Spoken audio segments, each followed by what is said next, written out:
Hello बच्चों। तो redox के नेक्स्ट लेक्चर की तरफ बढ़ते हैं। हमारा एक पॉइंट प्रीवियस लेक्चर में जो रह गया था उसको करते हैं। और उसके बाद हम जितने भी हमने रूल्स पढ़े हैं, उनको यूज करके उनको अप्लाई करके हम क्वेश्चन सॉल्व करेंगे। ठीक है। तो ध्यान से देखिए प्लीज। मेरे साथ साथ आप अपने नोट्स कंप्लीट करते जाइए।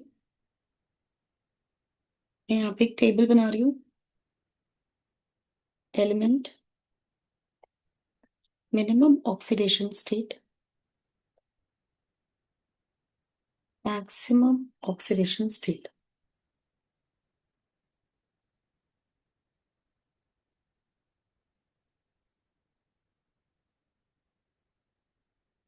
ध्यान से देखेंगे।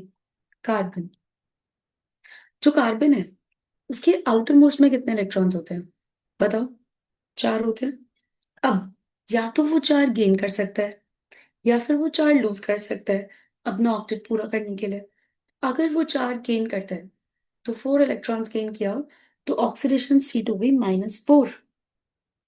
और अगर उसने चार लूज किया तो ऑक्सीडेशन स्टेट हो जाएगी +4। क्या ये बात क्लियर है? क्या ये बात क्लियर है? मुझे कमेंट करके बताइए कि हाँ, ये सारी बातें क्लियर होती जा रही हैं। नाइट्रोजन और फास्फोरस की बात करते हैं। इनके पास आउटर मोस्ट में कितने इलेक्ट्रॉन्स होते हैं? 5। ठीक है। या तो वो तीन गेन कर लें ऑक्टेट पूरा करने के लिए, तो हो जाएगा -3। या तो वो पांच लूज कर दे, तो उनका ऑक्सीडेशन स्टेट हो जाएगा +5। ठीक है। देखो, मैं थोड़ा सा एक चीज बता देती हूँ कि ऐसा कभी नहीं होता कि फास्फोरस एक्चुअली 5 इलेक्ट्रॉन लूज करता है। ठीक है। आयनिक फॉर्म में नहीं करता वो लूज। वो कोवलेंट कंडीशंस में उसके ऊपर +5 आता है। उसको मैं थोड़ा सा आपको बाद में स्ट्रक्चर के माध्यम से भी समझाऊंगी। ठीक है। कि ये इमेजिनरी +5 है उसके ऊपर। रियल +5 नहीं, आयनिक फॉर्म में नहीं है। ठीक है। चलिए आगे बढ़ते हैं। ऑक्सीजन की बात करते हैं। ऑक्सीजन के पास आउटर मोस्ट में कितने इलेक्ट्रॉन होते हैं? 6। तो या तो वो गेन कर ले, तो कितना हो जाएगा -2। या फिर एक केस होता है OF2 का, जो मैंने आपको पिछली वीडियो में भी कराया था। तो उसमें उसके ऊपर कितना आया था? मैक्सिमम +2। ठीक है। तो ऑक्सीजन में कोवेलेंट स्टेट में +2 आया था OF2 के केस में, है ना? अब देखो, सल्फर। सल्फर जो है, ये भी ऑक्सीजन फैमिली का है। इसके पास आउटर मोस्ट में 6 इलेक्ट्रॉन्स होते हैं। ठीक है। तो या तो ये दो गेन कर ले -2, या फिर ये 6 इलेक्ट्रॉन्स को शेयर कर ले। ठीक है। ऑक्सीजन 6 को शेयर नहीं कर पाता, सल्फर 6 के 6 इलेक्ट्रॉन्स को शेयर कर लेता है। तो इस 6 लूज करेगा तो +6। ठीक है। आगे बढ़े। Chlorine, bromine, iodine. इनके पास आउटर मोस्ट में इलेक्ट्रॉन होते हैं 7। तो या तो ये एक गेन कर ले, या फिर ये 7 के साथ लूज कर दे कोवेलेंट बॉन्ड में। तो ये हो गए +7, मैक्सिमम हो गई इनकी। ठीक है। आगे बढ़े। Next is manganese. मैंगनीज यार एक मेटल है, और मेटल पे कभी भी नेगेटिव ऑक्सीडेशन स्टेट नहीं होती। तो या तो ये 0 होगा जब ये खुद नेटिव स्टेट में बैठा है, मतलब फ्री स्टेट में बैठा है, और इसके आउटरमोस्ट में इलेक्ट्रॉन्स होते हैं 7। तो या तो ये 7 लूज कर दे किसी और को कोवेलेंट स्टेट में, तो इसके ऊपर आ जाएगी +7। ऐसे ही क्रोमियम की बात कर लेते हैं। क्रोमियम जो है, ये भी एक मेटल है। अगर ये मेटल है, तो मेटल पे कभी भी नेगेटिव ऑक्सीडेशन स्टेट नहीं होती। ठीक है। मेटल्स पे कभी भी नेगेटिव ऑक्सीडेशन स्टेट्स नहीं होती है। इस चक्कर में इस पे हमेशा कितनी होगी? 0 मिनिमम। और इसके आउटरमोस्ट में कितने इलेक्ट्रॉन होते हैं? 6 इलेक्ट्रॉन्स होते हैं। तो ये 6 के 6 शेयर कर लेगा, बाद में लूज कर देगा। तो ये हो जाएगा +6। ठीक है। Next, osmium. ऑस्मियम भी एक मेटल है। तो मेटल के ऊपर मिनिमम कितनी होती है? 0। इसके आउटरमोस्ट में इलेक्ट्रॉन होते हैं 8। तो ये 8 के 8 लूज कर देगा कोवलेंट बॉन्ड में। तो ये हो गई +8। Next is ruthenium. रुथेनियम जो है, ये भी एक मेटल है। तो 0। इसके पास भी आउटर मोस्ट में 8 इलेक्ट्रॉन होते हैं। तो +8। ठीक है।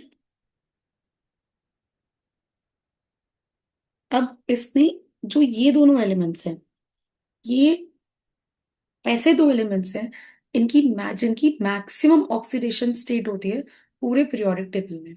ठीक है। इनकी मैक्सिमम ऑक्सीडेशन स्टेट होती है पूरे के पूरे पीरियोडिक टेबल में। ये हमें पॉइंट याद रखना है। ठीक है। अब यहाँ पे सारे रूल्स जो हैं वो खत्म होते हैं। अब हम क्वेश्चंस करेंगे। ठीक है। तो मैं क्वेश्चन लिख रही हूँ। Find oxidation state of underlined element. हमें ऑक्सीडेशन स्टेट निकालनी है जो भी एलिमेंट में अंडरलाइन करूंगी, जैसे H2SO4 में सल्फर। ठीक है। अब कैसे निकालेंगे? यहाँ पे दो हाइड्रोजन है। हाइड्रोजन क्योंकि नॉन मेटल से जुड़ा है तो उस पे कितना होगा? +1। सल्फर की तो निकालनी है X। ऑक्सीजन कितने हैं? 4। जनरली ऑक्सीजन की कितनी होती है? -2। कोई चार्ज दिया हुआ है क्या? नहीं दिया। 0 है। तो X की वैल्यू जब आप कैलकुलेट करेंगे तो कितनी आ रही है? +6। कितनी आ रही है? +6। ठीक है। अगर मैं आपसे बोलूं कि अब मुझे SO4 2 नेगेटिव में सल्फर की निकालनी है। यहाँ पे देखो, X माना सल्फर को, +4 टाइम्स ऑफ ऑक्सीजन की जनरली -2। टोटल चार्ज इस दफा दे रखा है -2। तो X की वैल्यू कितनी आई? +6। X की वैल्यू कितनी आई? +6। Important point to be noted is H2SO4 एक एसिड है जो कितने H+ देता है? 2H+ देता है। बचा क्या? 2H चले गए, बचा क्या? SO4 बचा। क्योंकि दो पॉजिटिव निकले हैं तो बंदे के ऊपर क्या होगा? -2। तो बंदे के ऊपर क्या होगा? -2। अब ध्यान से सुनो। H2SO4 में सल्फर की आई थी +6, और H2SO4 का ही पार्ट है SO4 2 नेगेटिव। तो यहाँ पे मैं डायरेक्ट भी बोल सकती थी कि सल्फर की कितनी आएगी? +6। ठीक है। अगर कंपाउंड से ही आपका आयन बना है तो उस आयन में भी उस एलिमेंट की उतनी ही ऑक्सीडेशन स्टेट होती है जितनी उसकी कंपाउंड में होती है। ये मैं आपको और भी बहुत सारे चीजों के साथ करा के दिखाती हूँ। ठीक है। जैसे यहाँ पे मैं लिख रही हूँ K2Cr2O7। यहाँ पे क्रोमियम के निकालनी है। ठीक है। 2 टाइम्स ऑफ पोटेशियम है। पोटेशियम तो ग्रुप 1 का है, याद करो। है लीना की रब से फरियाद। तो उसका तो हमेशा ही +1 होगा। क्रोमियम के निकालनी है X। कितने हैं? 2। ऑक्सीजन कितने हैं? 7। एक ऑक्सीजन की कितनी होती है? -2। टोटल चार्ज कुछ नहीं दे रखा तो 0। X की वैल्यू कितनी आई? +6। कितनी आई? +6। इसका नाम होता है पोटेशियम डाइक्रोमेट। क्या नाम होता है इसका? Potassium dichromate. ये नाम भी इंपॉर्टेंट है। अभी किस में टूटता है? देखो, ये 2K+ देता है। और अब बचा क्या? Cr2O7। क्योंकि 2+ निकल चुका पोटेशियम से, दो पॉजिटिव निकल चुका, तो उस पर चार्ज क्या होगा? 2 नेगेटिव, क्योंकि टोटल पे को तो कोई चार्ज था ही नहीं ना। तो 2 नेगेटिव। इसी आयन को बोलते हैं डाइक्रोमेट आयन। ठीक है। अब मेरे को क्या करना है, मेरा नेक्स्ट क्वेश्चन क्या है कि मुझे डाइक्रोमेट आयन में क्रोमियम की ऑक्सीडेशन स्टेट बतानी है। देखो, K2Cr2O7 में क्रोमियम की +6 थी, उससे मुझे डाइक्रोमेट मिला। और अब डाइक्रोमेट में ही क्रोमियम की बतानी है। तो वैसे तो ऊपर ही सॉल्व करा तो मैंने +6 ही आएगा क्रोमियम की, लेकिन मैं फिर भी आपको प्रूफ करके दिखाती हूँ। क्रोमियम की X मानी, कितने क्रोमियम है? 2। 7 टाइम्स ऑफ ऑक्सीजन की कितनी होती है? -2। टोटल चार्ज कितना? -2। तो 2x = -2 + 14। एक्स की वैल्यू आ गई 6। तो मैंने आपसे कहा था ना, अगर किसी बंदे में आप निकाल रहे हो और उसके बाद उसी के आयन में आप उसी बंदे का निकाल रहे हो तो फिर वो क्या आएंगी? सेम आएंगी। ठीक है। एक और एग्जाम्पल लेते हैं। बहुत एग्जाम्पल्स है अपने पास, टेंशन मत लो। KMnO4, पोटेशियम पर मैंगनेट नाम होता है इसका। पोटेशियम पर मैंगनीट। ये नाम बड़े इंपॉर्टेंट है। ठीक है। यहाँ मैंगनीज के निकालनी है। तो पोटेशियम पे कितना चार्ज होता है? +1। मैंगनीज के निकालनी है X। 4 टाइम्स ऑफ ऑक्सीजन पे क्या चार्ज है? -2। अब टोटल चार्ज कुछ नहीं दे रखा तो 0। X की वैल्यू कितनी आई? +7। अब ये जो KMnO4 है, ये किस में टूटेगा? K+। बचा क्या? MnO4।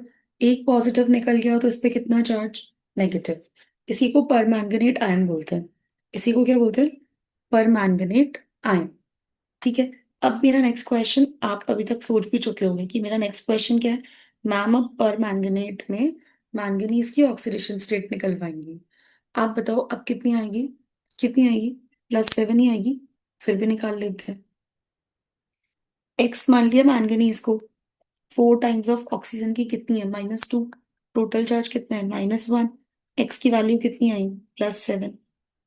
जो उस कंपाउंड में मैंगनीज की होगी वही तो उस कंपाउंड के द्वारा प्रोड्यूस किए गए आयन में भी मैंगनीज की वही होगी। ठीक है। और देख लेते हैं यार, कोई दिक्कत नहीं। एफ हो गया। अब जी करते हैं। Na2CO3 में कार्बन की निकालते हैं। सोडियम दो है, एक की होती है +1। कार्बन की x, 3 times of oxygen -2। Total charge कितना है? 0। एक्स की वैल्यू कितनी आई? हम सॉल्व करो। 4 आई। राइट, 4 आई। अब ये जो सोडियम कार्बोनेट है किस में टूटेगा? 2Na+। और CO3 पे कितना चार्ज? 2 नेगेटिव, क्योंकि 2 पॉजिटिव निकल गया ना। तो बचा कितना? 2 नेगेटिव। कार्बोनेट आयन बोलते हैं। अब मेरा नेक्स्ट क्वेश्चन आप समझ गए होंगे। मैम अब कार्बोनेट में कार्बन की निकलवाएंगे। ऊपर देखो कार्बोनेट, जब सोडियम कार्बोनेट था तो कार्बन की कितनी आई थी? +4। तो कार्बोनेट में भी कितनी आएगी? +4। फिर भी निकाल लेते हैं।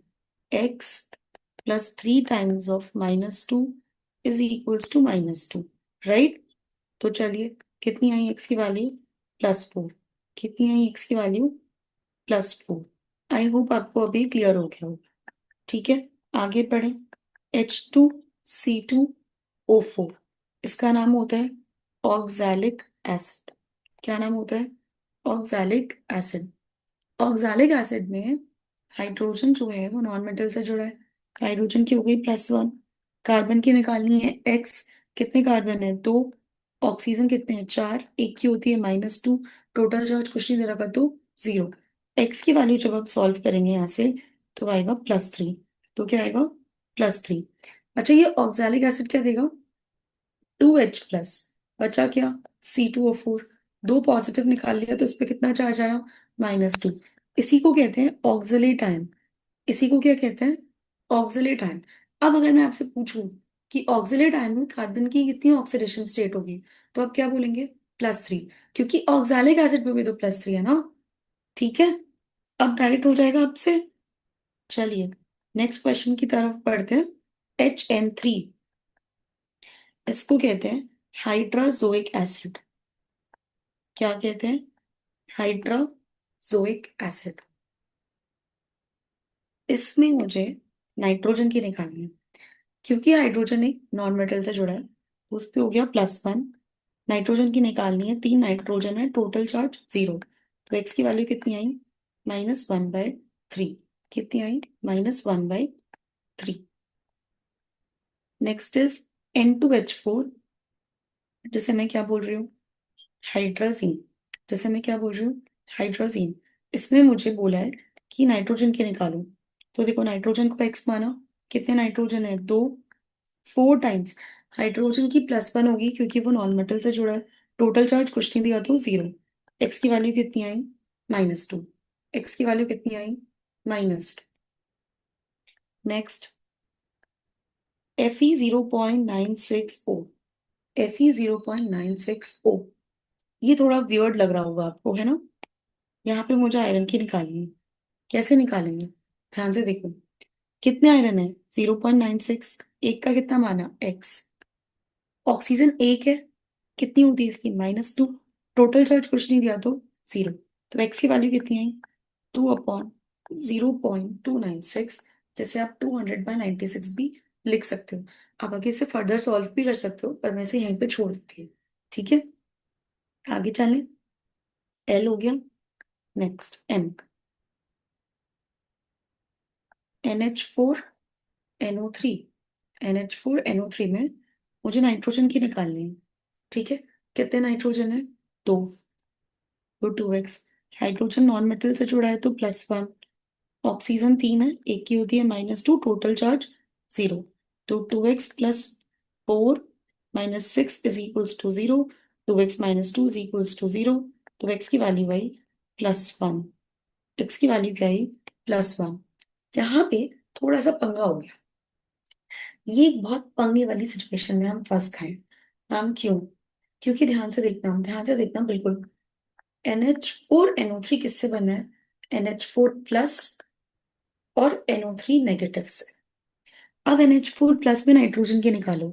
एक्स 4 टाइम्स ऑफ हाइड्रोजन +1, क्योंकि नॉन मेटल से जुड़ा है। Total charge +1।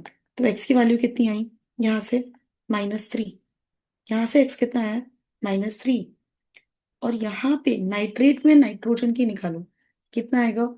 X +3 times of -2। Total charge -1। X की वैल्यू आई +5। मतलब नाइट्रोजन वन में तो है ही नहीं, जो आपने वन निकाला ये तो है ही नहीं। या तो -3 में है, या तो +5 में। तो मैम +1 कैसे आ गया?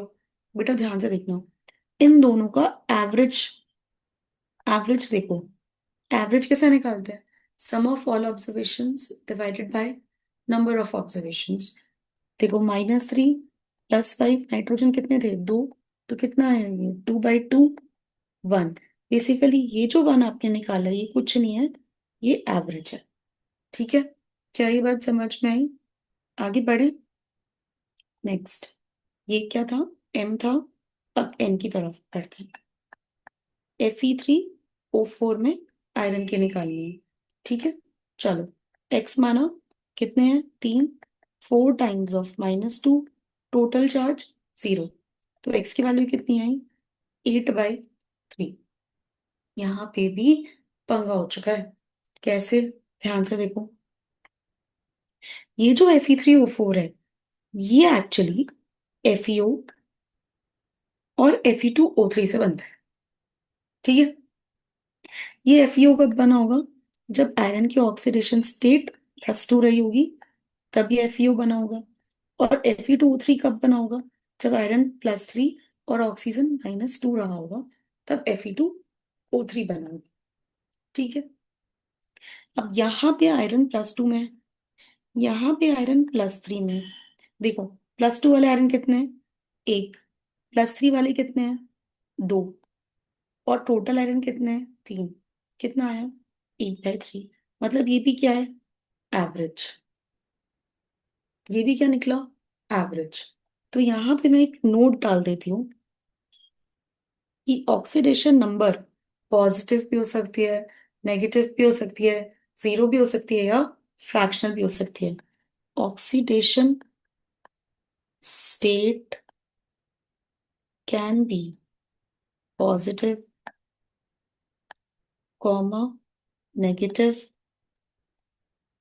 0, या फिर फ्रैक्शनल, कुछ भी हो सकती है। ठीक है, क्या यहाँ तक बातें क्लियर है? तो अभी तक हमने जो किया है वो ये हुआ है कि हमने ऑक्सीडेशन नंबर एक्स मेथड से निकालना सीखा है। अगले लेक्चर में हम ऑक्सीडेशन नंबर जो है वो स्ट्रक्चर मेथड से निकालना सीखेंगे। क्या ये बात क्लियर है? ठीक है, चलो, थैंक यू बच्चों। Bye bye. और प्लीज मुझे कमेंट करके चीजें बताया करो कि आपको कितनी समझ में आ रही है। ठीक है, टेक केयर।